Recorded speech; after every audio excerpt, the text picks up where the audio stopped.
This video is to show you how to load a new data set with supermarket data to our cloud database. So we've done the WorldX schema, that's good, but that's a very limited data set. What we want to do is explore some more realistic, actionable data. So we have, I've found a data set from a supermarket for this class that we're going to use, and it's got some CSVs. We're not going to use all of these CSVs, but I've selected the ones that I'm going to send to you to load. To give you an idea of what the data set is like, we've got this one, which is aisles, which is the aisle number plus the description of the aisle. So aisle 12, fresh pasta. Aisle 25, soap. And then we've got, let's see, departments. So department 13 is the pantry. 18 is babies. I don't know if they sell babies or what, but 18 is for babies. So this is an example of the data set that we're going to be looking at. And then there's like products. So let's see, products. This one's going to be a little bit bigger. This is down to the product level. Dry nose oil, what aisle it's in, what department it's in. Bingo, bango, we're on our way. You can see there is 50,000 products here. So, and then there's order information. But this data we're going to load to the database. And this is cool because you're going to have kind of a Pandora's box of things that you can do with this, and to show the power of both Power BI, which you're familiar with using Tableau and SAS eGuide. But we can do this in Power BI and show the value of having a cloud database to allow all users in an enterprise to view a common data set. So, all that being said, we need to create a new schema. In order to do this, it's fairly simple with MySQL Workbench. So we are going to go to these icons up here, and we want to create a new schema in the connected server. We're going to call this supermarket underscore perfect.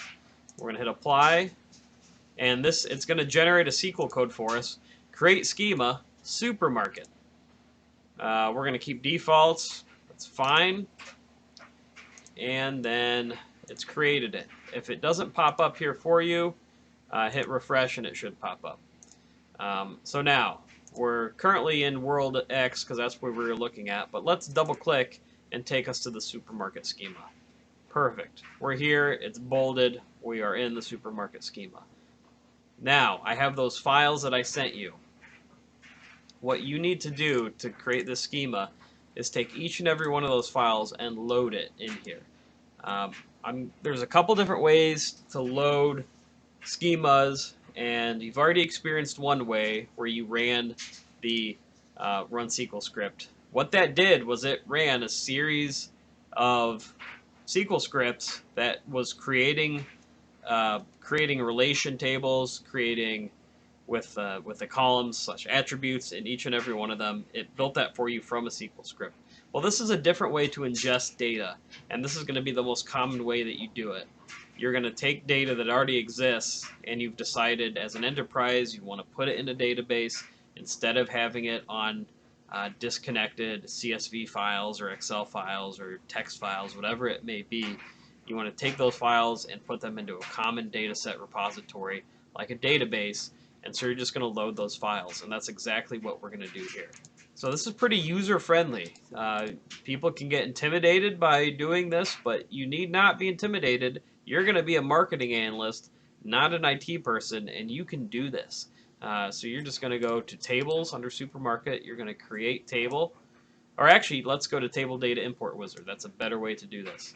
You're going to find the path, and let me see, data lake. So first, I'm just going to show you how to ingest the aisles CSV. You're going to hit next. You're going to create a new table. This drop table, if it exists, that means if there's already a table called supermarket in the schema, it would just delete all those files and start fresh. We're starting from scratch, so we don't need to do that, but I like to do a drop table just because I like to start from scratch instead of overriding, worrying about not having it overwrite it. So I'm gonna create a new table. I'm gonna hit next, and it's what this does is we learned in the previous week about the data type. So this detects for you. It looks at the first 200 rows, and I believe with MySQL it's the first 200 rows, and it detects the field type, and it's detected here that it's a integer for ILID, and we look down here, that seems to be correct because that is numbers. For IL, it's detected that it's text. We're going to keep that the same. So this makes it a lot easier for you when you're ingesting data. We can prepare import and import data file. We're going to hit next, and this is going to give us a cost. It's costing us money for Amazon.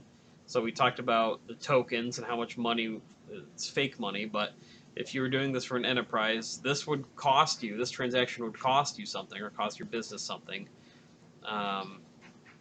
And it's doing that right now when it's creating this table. I only bring that up because I want you all to be aware when you go to a company to do this. If you're just jacking around with the database, well, those transactions do cost money, and it might be small at first, but if you do enough of it, or if you write script that goes crazy, it could end up costing your company a bit of money. All right, so now the following tasks were performed. Click Next to continue. It imported 134 records. And let's look at this data now that we have it.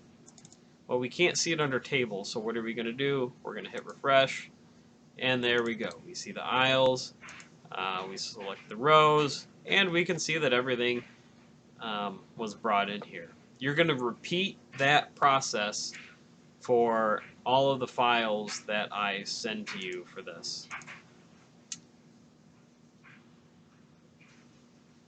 And we're going to use this data set to do some SQL manipulation of the data and actually create some new tables with SQL.